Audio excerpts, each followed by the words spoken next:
وسيبك من الناس اللي بتقول لك ما تبقاش عبد الوظيفه. سيبك، ابعد عن الناس دي خالص. سيبك من الناس اللي بتقول لك اشتغل في البيت. اعمل، اشتغل في التجاره الالكترونيه، اعمل فلوس اونلاين وانت قاعد في البيت، اشتغل فريلانسر، اشتغل ابورك، تكسب ملايين في الدقيقه. ازاي بقى عندك 25 سنة وما عندكش مال قارون؟ ازاي ما عندكش 4 عربيات على الأقل؟ ازاي ما عندكش 3000 فيلا؟ ازاي ما بتطيرش في الجو؟ كلام غريب كده، وكلام لا يمت الواقع بأي صلة. الحقيقة الناس بتصدق الكلام ده، بيصدق الكلام دوت وبيمشي وراه، والله حياته بتتقلب 180 درجة.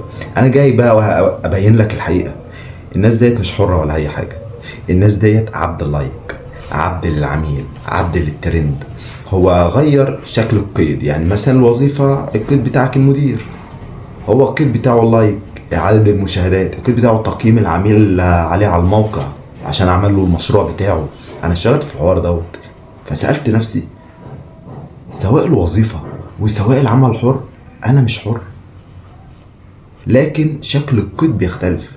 هو نفس الملعب بس الكراسي مختلفة، دي الفكرة.